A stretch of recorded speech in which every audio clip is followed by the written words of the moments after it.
What's going on? Daniel here. Welcome back to another video. If you're a digital nomad, this is the right place to be. I make content for digital nomads and remote working entrepreneurs. In this video, I want to share with you some of the things I consider when I'm trying to pick a destination to begin my nomadic adventure. So if you're looking for a place to start digital nomading from, a destination, these are the things that you should consider. And this is a non-exhaustive list, meaning that everything I have here, this is just my personal opinion. But of course, a lot of people are still stuck in that phase of trying to pick a place. They read a blog or they watch a YouTube channel and they say, you know what, Bali is the hottest place right now. They pack their bags to go to Bali. Another person says it's Thailand. They pack their bags to go to Thailand. Someone else says it's Mexico. They go to Mexico. That's not the way you should do it. You should have the creative freedom to pick where you want to live as digital nomads. And these are the factors that you want to consider if you're trying to pick your next destination. So let's get right into it. So the first factor that you want to consider is cost of living. Now, cost of living is the most important thing if you're working remotely or if you're a freelancer or you have a remote job. Of course, one of the purposes of being a digital nomad is such that we can extend our dollar amount so we can have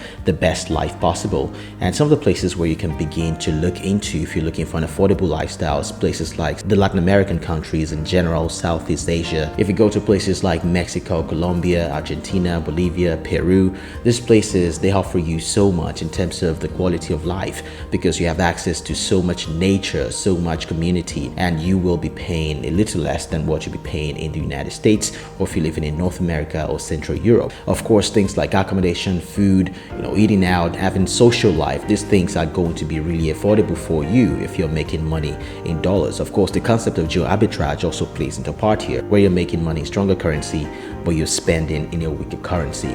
So the next thing you should consider is your visa requirements. Of course, if you're watching this right now, you probably have maybe a US visa, or if you don't have a US visa or Canadian visa or European visa that allows you access to several countries, or maybe you have a passport like myself, which is a Nigerian passport that only gives you access to a few countries. A lot of countries I still have to apply for visas. These are the things that I have to consider every single time that I travel because I don't have access to a lot of countries, so I need to make my plans according to which countries is going to give me the most benefit in terms of the times or the amount of time that I can stay within that country. If you have a US visa, you can visit almost over 170 countries, so that's not going to be a big issue for you. But if you have a weaker passport, then you have to strategize and look for places that can give you the most time to spend in there.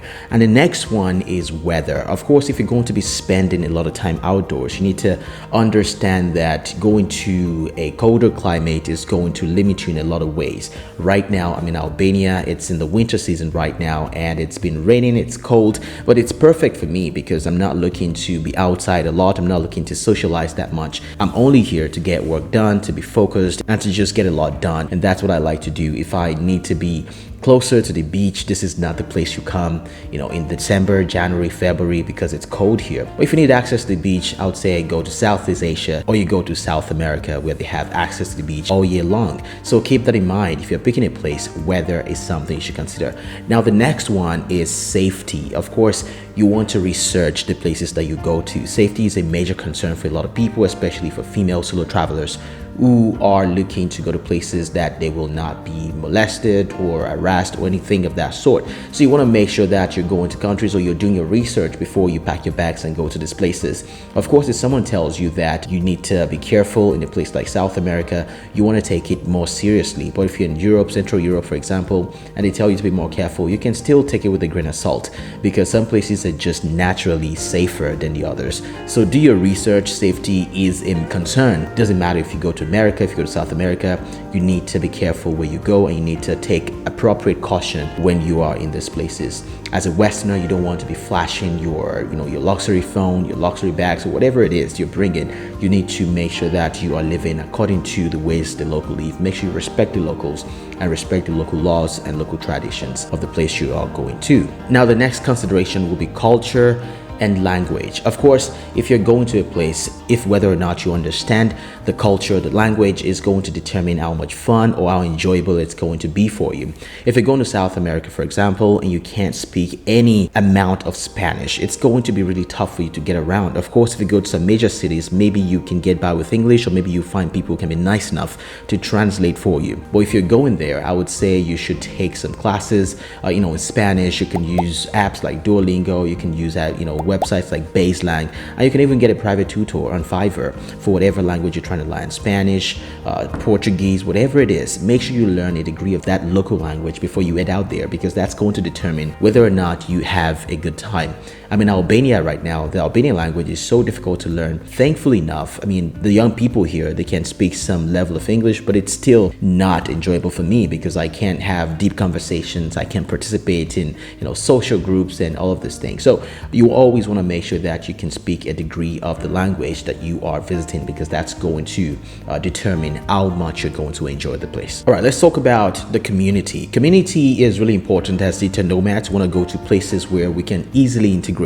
There are digital nomad communities all across the world, and it's much more easier to integrate into a new place or to find new friends on the road if you integrate into a community that is already in existence.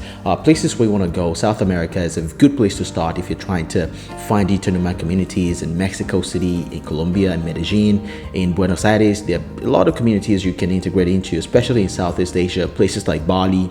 They have active communities, established communities of digital nomads. So if you're looking to integrate into a community, or you are just looking to connect more with people, either from a social standpoint or from a professional standpoint, I would say you pick a destination based on the places that are most likely to give you this benefits of community. If you're looking for a community, you don't want to come to a place like Albania, because it's still very much up and coming when it comes to digital nomadism and the number of people who come here. A lot of people are just passing by in Albania most of the time, and hopefully in the future something is going to change. The community is, I think, springing up here, and maybe something will change in a couple of months or in years. We'll see.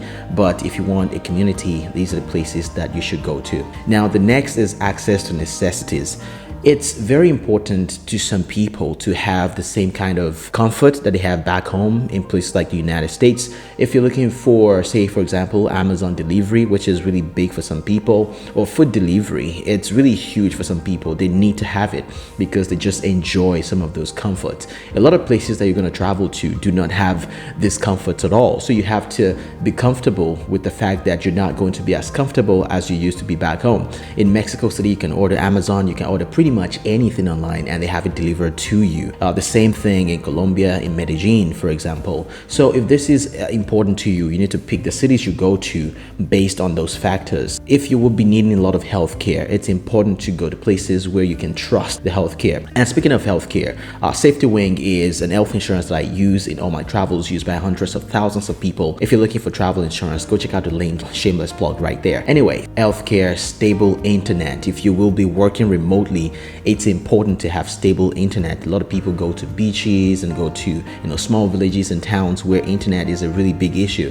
For me, I cannot do that because my work relies greatly on stable connection, and I have to go to places where that is really available to me. So if that's you, you want to choose your cities or the places you go to based on that fact. And finally, let's consider your personal preferences.